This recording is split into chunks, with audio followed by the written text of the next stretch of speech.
SBC Media. Welcome to the iGaming Daily Podcast, analysing the news from the betting and gaming industry all over the globe, supported by Optimove, the #1 CRM marketing solution for the iGaming market. One of the biggest sports betting scandals of the post-PASPA era is going to result in a professional athlete likely spending time behind bars. Is Jontay Porter just the unfortunate athlete who got caught? Or is he an outlier in the regulated sports betting space? We're going to discuss Porter's guilty plea plus the exit of Betway from most U.S. markets on today's episode of iGaming Daily. iGaming Daily is presented by Optimove, the #1 CRM marketing solution for the iGaming market. 56% of the EGR Power 50 personalized player experiences with Optimove. And it's the summer doldrums. I know you want to change things up, guys. So change things up. Sign up with Optimove. Get a first free month when you buy using the link optimove.com/SBC. I am Jessica Welman, editor of SBC Americas, joined by media manager Charlie Horner, who, have you ever watched an NBA game in full? I don't think so. I've definitely watched parts of NBA games, and I must admit, of the American sports, it's probably the one I've enjoyed the most. It's been the most exciting. I was with you watching your first NFL game, and I was apologizing because it was a Thursday one and a real not good game, not good team. So yeah, the NBA has definitely more, firepower on average. Like, there's never a basketball game that you're like, this is so boring. It's so fast paced, so much action. Yeah, it's really fun. Yeah, unless you're Jontay Porter and you claim you have an eye injury and you need to sit down after like 30 seconds. Not so much action. So I believe we have talked this one through at least once, if not twice. But for those who don't remember, what did Jontay Porter do, Charlie? So Jontay Porter got himself into a little bit of trouble. Smidge. A little bit of trouble. A smidge. So he owed nefarious gambling debts, should preface this. Allegedly. Well, actually, he pled guilty. So we know he did a lot of this stuff, or at least is claiming he did a lot of this stuff. Yes. And yeah, we are not lawyers, as we always say on this edition of the podcast. So he got into a little bit of bother with owing gambling debts and decided to get out of this by, match fixing, by telling his associates that he was going to withdraw from the game early. And his associates then went on to place a parlay bet with a load of legs on the under, on his personal performance. Bet. Yeah. Yes. He left the field after, he left the pitch after, 30 seconds? The court? Sorry. The court, yes. Yeah, after like a minute, he was barely in. He didn't do anything. All of these unders, cash, and unsurprisingly, a $60,000 same game parlay on a guy who barely is not like a superstar of the NBA, who left after a minute, certainly raised some eyebrows, and they flagged that as suspicious activity, which led to where we are today. I don't believe we discussed this part of it on the pod, but in related court cases, there are 4 different co-conspirators of Porter's who have all been indicted as part of this scheme. One of whom, because it's always a poker player, is apparently a poker player. I run with a good crowd, right? I don't know this particular man, but so Porter was in court yesterday and pled guilty to wire fraud, is the technical term. Posted the $250,000 of bail. He has his freedom now until he is sentenced in December. The expectation, the court is, I think prosecutors are recommending he gets 4 years in prison. Theoretically, the judge could ignore that, and maximum time on this is 20 years. Typically with plea deals, the judge needs a really good reason to go against what the prosecution is saying they're fine with. So he also is going to owe a certain amount of money. And I'll be honest, this baffled my team a little bit yesterday. We were like, who does he owe the money to?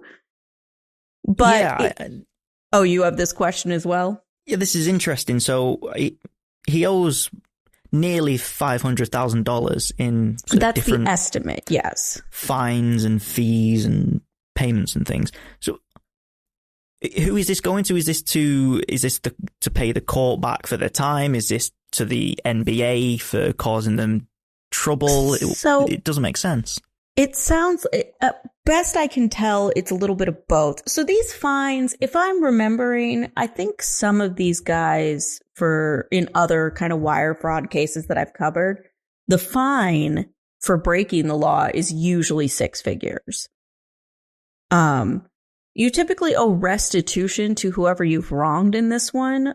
However, based on the court complaint, the sportsbook flagged these bets before anybody could withdraw. So it's not like they have to pay whatever sportsbook back. However, I took to Twitter and just asked because I didn't know. And someone pointed out that this would be breach of contract for his deal with the Toronto Raptors and potentially the NBA as well. So he would potentially need to pay back some of his salary or something like that. So I believe that's how they get to $450,000, but I don't believe any of it is going to a sportsbook company. That's interesting. I now you mention his employer, it does make sense because they've invested in the value of him being able to perform on the court, and well, of course he's got a lifetime ban, so he can't do that anymore. Yeah, he also, lifetime ban, was suspended for a couple months before the lifetime ban in season and wasn't able to be done. I mean, his annual contract is worth $400,000. So, if you have half of that you have to give back that you've been paid, plus, $100,000 fine and some fees, I can see how you're getting to $450,000. So, this, I always tell people, I'm like, the thing that scares me most about these cheating scandals is that it feels like we're watching an episode of like World's Stupidest Criminals. So do you think that how widespread do you think this is? Do you think this guy was just a one-off idiot who got caught? I think it's fair to say that, like, it was a pretty dopey way to try to cheat the system. Or are people being more sophisticated about it and getting away with it? Well, yeah, I mean, don't tell your associates to bet on the under and then leave the court after 30 seconds or a minute. I mean, at least leave it 10. I mean, it is a pretty easy way of getting caught. But on a more sort of serious note, we are seeing these kind of scandals break out on a more regular basis over the last couple of years. It's only fairly recently that those 5 NFL players who were formerly of the Detroit Lions, they were sort of reinstated back into the NFL after breaking a gambling policy in there. Those guys, to be clear, they didn't bet on themselves. They didn't bet on the NFL, or actually did some of them. 1 or 2 of them did. Some of them did, but it wasn't on a game that they were involved in. And some of them were just like betting on, hockey in the parking lot of the training facility. And that's what it's a big difference between rigging the game. No, there's a big difference, but the concept of just breaking gambling policy, it's becoming more widespread over the last few years since the repeal of PASPA. We're actually seeing it in European football as well. But I've always had the argument of, well, this is the job that the regulated market is supposed to do because it's being flagged up. We have technology. We have groups like the IBIA. We have Prohibet now in the US that are designed to make sure that people who aren't supposed to be betting aren't betting. But I would imagine that this is rumbling underneath the surface, and there's probably going to be more players in the future who are caught up in this kind of trouble. Yeah, I mean, and if I'm remembering the Porter case correctly, some of his wagering was being done with an illegal bookie. So this would be going on either way. This isn't something that PASPA created. But you did mention, the regulators, and this is kind of on them to find and police. NCAA, we've talked about pushing for the elimination of individual player props at the college level. I am curious now that we have like a confession, an admission of guilt, if, you know, some of the more, what shall we call it, proactive regulators like Ohio and Massachusetts are like, okay, well, how do we stop this from happening again? Maybe it's that you can't get 60 grand in prop bets down on a player who barely plays. Yeah, I mean, I could see a world where there are sort of stake limits on prop bets to stop this kind of thing. Whether people would agree with that or whether the wider industry would be on board with that, I'm not entirely sure. But yeah, the more proactive regulators, I'm sure, will be interested in that kind of measure. Yeah, we'll see what comes of it. Massachusetts meeting today. They meet, it feels like every day. They're not particularly discussing this topic, but I can't imagine a world where it comes up in the future. So we'll keep an eye on if other people are looking at restricting prop markets and whatnot on SBC Americas. You can check it out there. In the meantime, we're going to take a quick break, come back and talk about the exit of Betway. SBC Leaders connects the gambling industry's top-tier operators and associations to share the best ideas, collaborate on solving the biggest issues, and push innovation throughout the betting and gaming industry. If you're an operator and want to join the discussion, visit sbcleaders.com for more information. Welcome back to iGaming Daily. Charlie, another day, another European operator being like, we tried, and leaving the United States for the most part. Surprises at all that Betway was calling it quits? Not particularly. This has been a trend that's been going on for probably 12 months now of European operators who are scaling back their US operations. Betway were in, I think, nine states for their sportsbook, which is spread more widely than a lot of European operators in that sort of maybe the mid-tier operator range. And we've documented on the website and on the podcast how difficult it is to break into the top tier of operators in the US from a sportsbook position. I mean, the top two are cemented, and then you've got the BetMGMs of the world who are in the tier below, and then it feels like everybody else. It's really difficult. It costs a lot of money. There's not much money to be made, so it's not the most surprising thing in the world. Yeah, I mean, I don't think they really got their footing anywhere in terms of obtaining. I mean, they were part of that group of 9 or 10 splitting that last percentage of handle. If you look at the states that they were into, not the most populous states they could potentially choose from: Arizona, Colorado, Indiana, Iowa, New Jersey, Louisiana, Ohio, Pennsylvania, and Virginia. They had pulled out of plans for Massachusetts. They withdrew their license in Illinois. So I think we kind of saw this was that they certainly weren't going to get any bigger, which is never a good sign for some of these companies as they try to make a dent in the United States. I'll be honest, I forget they were here most of the time. Which is very interesting, really, because they only closed the acquisition to buy I think it was Digital Gaming Corporation, the company who were running the Betway operations in the US. They only closed that deal, I think it was at the beginning of last year. So for them to close that deal and then review all of their operations and come to this decision in that short of a time really goes to show how difficult it is. And we've seen it with other operators as well. I think Kindred rolled out their platform in a couple of states and then very quickly announced their intention to come out of North America entirely, which we must say that Betway aren't doing. But yeah, the speed of which these decisions are being made is quite stark. Yeah, to be clear, they aren't leaving the entirety of the US or North America. They are keeping their online casino product Spin in Pennsylvania and New Jersey. we've seen kind of this be mimicked by a couple other groups that are like, we're going to shut down the sports betting, but in the states where there's iGaming, we're going to hang around a little longer.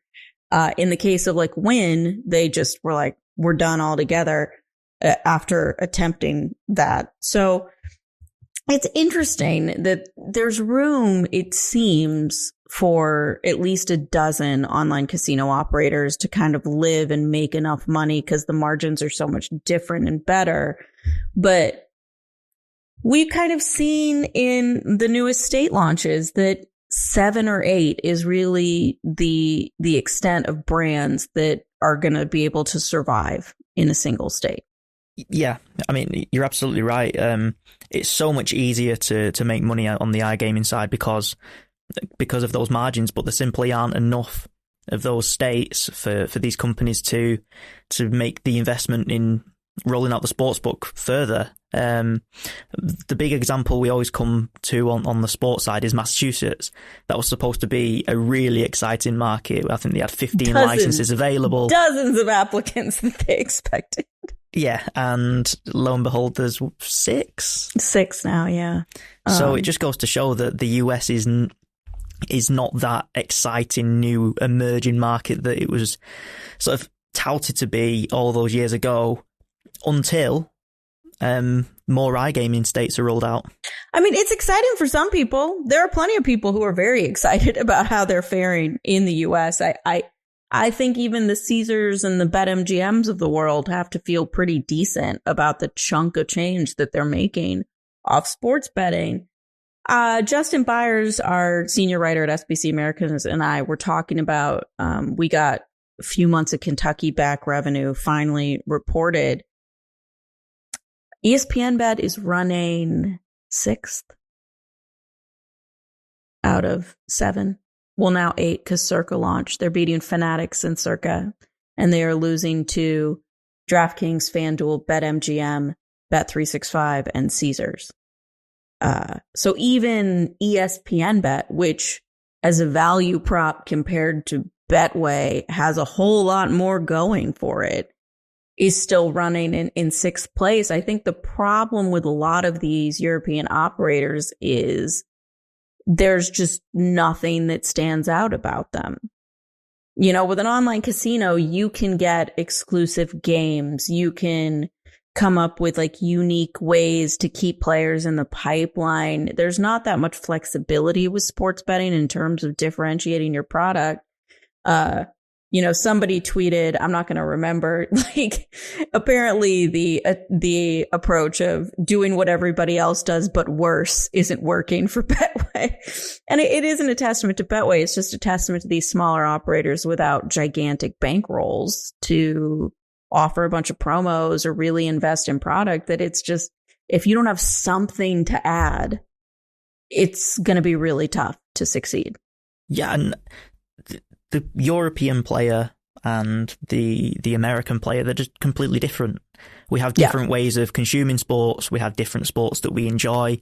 And so the way that we bet on those sports are naturally going to be different. So just taking your European strategy and just copy and pasting it over to the Americas. Again, I'm not saying this is what Betway has done. But no. But that sort of strategy is not going to be a winning one in the US when you look at it, and most of the top tier brands are American. And Bet365 is the example of, they waited a long time to really get into this space until about a year ago. Now they're in and they're making a lot of headway in states. In states where we do see promo credit reported, they're spending. And I think that's the reason, and the difference in these companies is that Bet365 has the bankroll to compete, whereas the Betways of the world, the Kindreds, all of those, Betson, and even Betfred is wrapping up in Maryland. I wouldn't be surprised to see Betfred start to wind down, and maybe they're going to be, next on the chopping block until something a little more lucrative comes around. I think the last thing to make a point out on this, it's not cheap to be in these states. you have to pay licensing fees in every single state that you're in, plus renewal fees. And it's not just that huge upfront operator license. It's all these other licenses and all of the, compliance payments is a huge expense for people. So if you're not getting but like 0.2% of the market, it's just impossible to succeed. No, absolutely. It's really tough. It's really, really tough. And we see how difficult it is to make money at the top end of the market. So at the bottom end of the market is going to be really, really tough. And I wouldn't be surprised if we saw more operators decide to leave the market in the next few months and years, really. Yes, it's tough. Yeah, we're about a month out from the start of kind of football season, and it'll be interesting to see who is going to tough it out for one more football season and see how things go, or if we potentially lose somebody else before the fall. We will certainly be keeping an eye out on that on SBC Americas, along with all the other latest news. Charlie, I know you have a story from SIS on SBC Americas. Anything else people should be checking out across the network from you? Well, yeah, I'd just like to highlight that SIS feature, really, because it's They did a deal earlier this year with Genius Sports to distribute their competitive gaming suite of products. And we've spoken a lot about the potential of esports betting in the US over the last few years, and Adam and Andy from SIS just go into a bit of depth about the potential there and how big of an opportunity that Genius Sports deal is for the company. So if you are checking out SBC Americas, be sure to read that one. All right, we will make sure we throw a link in this description for that for people who want to check it out, along with some news on Jontay Porter. In the meantime, Charlie and I are both out next week at conferences, but you should keep tuning in to all of our peers and friends for the latest gambling news on iGaming Daily. Thank you for listening to today's iGaming Daily podcast, supported by Optimove, the #1 CRM marketing solution for the iGaming market. If you want to find out more about some of the subjects raised today, feel free to explore any of the sites in the SBC News Network or check out the latest edition of the SBC Leaders magazine. Happy reading.